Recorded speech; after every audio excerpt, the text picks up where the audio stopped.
సాధారణంగా శివలింగానికి ఎందుకు చేయాలో చెప్పుకున్నాం. శివలింగానికి చేయాల్సినటువంటి అవసరం ఏమిటి, ఆ లింగోద్భవం ఎలా జరిగింది, ఏ జాముల్లో ఎలా పూజ చేయాలి, ఇవన్నీ చెప్పుకున్నాం. అసలు లింగానికి పూజ ఎందుకు చేయాలి, లింగానికి పూజ చేస్తే ఏమిటి దాని యొక్క సంకేతము అంటే, ఈ బ్రహ్మాండమంతా కూడా ఒక అండాకారంలో ఉంటుంది. మరి బ్రహ్మాండంలో ఏమేమి ఉన్నాయండి? తస్మాద్వా ఏతస్మాద్ ఆత్మన ఆకాశ సంభూత, ఆకాశాద్వాయు, వాయోరగ్ని, అగ్నేరాప, అద్భ్యః పృథివీ, పృథివ్యా ఓషధయ, ఓషధీభ్యోన్నం. ఇది కదా లెక్క. కాబట్టి ఈ మొత్తము బ్రహ్మాండము అనేటటువంటిది, అండము అని అర్థమవుతోందిగా. ఈ బ్రహ్మాండము అనేటటువంటి దాంట్లో ప్రస్తుతం మనం ఒక సువర్ణమయమైనటువంటి అండంలో ఉన్నాం. హిరణ్యగర్భ అండము అని దీన్ని పిలుస్తారు. ఇలాంటి అండాలు అనేక 1000 కలిస్తే ఓ బ్రహ్మాండం అవుతుంది. ఇలాంటి అనేక బ్రహ్మాండాలు కలిస్తే అది సృష్టిలో చాలా విశేషం. దాన్ని చూసినవాడు కానీ, దాన్ని చూడగలిగేటటువంటి శక్తి ఉన్నవాడు కానీ ఎవడు లేడు. ఇక్కడి నుంచి మనం సూర్యుడి దగ్గరకు ఒక రాకెట్ పంపించడానికి, బృహస్పతి దగ్గర పంపించడానికి అల్లాడుతూ ఉన్నాం. మరి ఈ చిన్న కొద్దిపాటి దీంట్లోనే ఇక బ్రహ్మాండం ఏమిటి, అనేక బ్రహ్మాండాలు ఏమిటి, అనేక కోటి బ్రహ్మాండ సేవక అని చెప్తాంగా మనం. కాబట్టి అనేక కోటి బ్రహ్మాండాలు ఉన్నాయి, కానీ అన్నీ అండాకారంలోనే ఉన్నాయి. మనం చూడనటువంటివి, మనకి తెలియనటువంటివి అనేకం ఈ సృష్టిలో ఉన్నాయి. మనకి తెలిసినటువంటి ఓ దగ్గరికి వెళ్ళి పూజ చేసి చాలా గొప్పవాళ్ళమని మనం అనుకుంటున్నాం. కాదండి, అంతటా నిండి ఉన్నటువంటి బ్రహ్మాండ స్వరూపము పరమాత్మ అంతటా ఉన్నాడు. కానీ మాయాస్వరూపంగా జీవుడు అనే ఒక ఉనికితోటి ప్రత్యేకంగా మనలో జీవుడైనటువంటి పరమాత్మ ఎలా ఉన్నాడో, అభేదమయ్యుండి కొంచెం మాయ కప్పుకొనున్నవాడు ఎలా ఉన్నాడో, అలా బ్రహ్మాండం మొత్తాన్ని లెక్క వేసుకొని ఇంత బ్రహ్మాండంలో ఉండేటటువంటి ఆకాశాన్ని, ఇంత బ్రహ్మాండంలో ఉండే వాయువుని, ఇంత బ్రహ్మాండంలో ఉండేటటువంటి అగ్నిని, ఇంత బ్రహ్మాండంలో ఉండే జలాలని, ఇంత బ్రహ్మాండంలో ఉండేటువంటి మట్టిని, ఇంత బ్రహ్మాండంలో ఉండేటటువంటి వనస్పతుల్ని, ఓషధుల్ని ఒక్కసారిగా మనం కొలవలేము. కాబట్టి ఈ మొత్తం బ్రహ్మాండానికి చిహ్నంగా ఒక పిండాండం, ఒక శివలింగాన్ని తయారు చేసుకొని ఈ శివలింగం మీద పరమేశ్వరుడి యొక్క ఆరోపణ చేసి ఆ పరమేశ్వరుడి మీద మనం ఓం నమస్తే అస్తు భగవన్ విశ్వేశ్వరాయ మహాదేవాయ త్రయంబకాయ త్రిపురాంతకాయ త్రికాగ్ని కాలాయ కాలాగ్ని రుద్రాయ నీలకంఠాయ మృత్యుంజయాయ సర్వేశ్వరాయ సదాశివాయ శ్రీమన్మహాదేవాయ నమః అని ఒక్కసారి గనక అలా పాలతోటి, మనం పెరుగుతోటి, వీటన్నిటితోటి స్నానం చేయిస్తే బ్రహ్మాండంలో ఉండే అన్నిటినీ కొలిచినటువంటి పుణ్యం వస్తుందండి.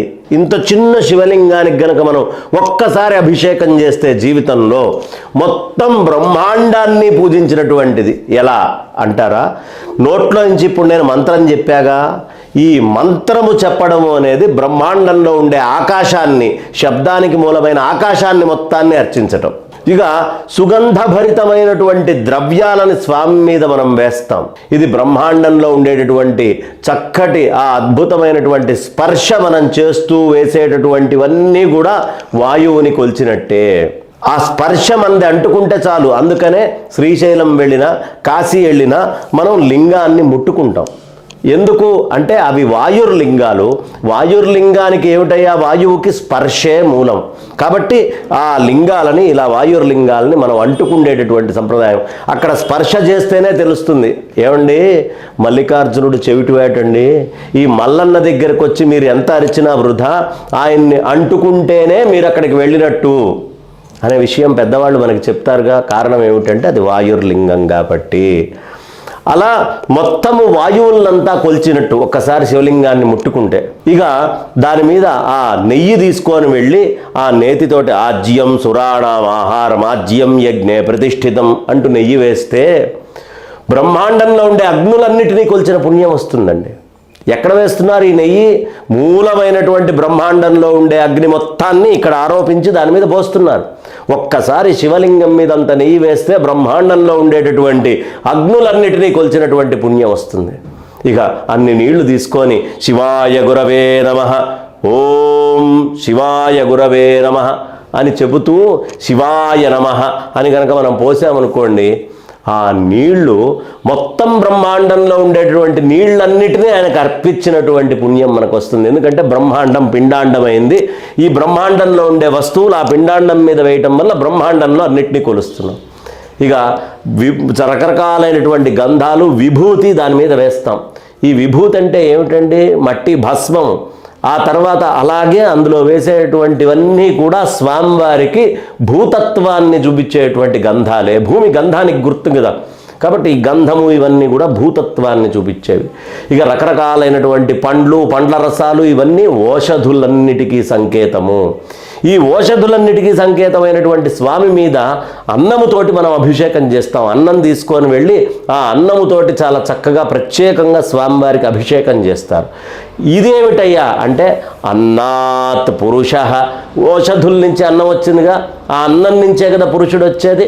కాబట్టి దీనంతటికీ గుర్తుగా ఈ జీవుడు అనేటటువంటి వాడు భూమి మీద రావడానికి కారణమై బ్రహ్మాండంలో ఎక్కడ ఏ శక్తులు ఉన్నాయో ఆ శక్తులన్నీ పరమేశ్వర బద్ధమై ఉన్నాయి.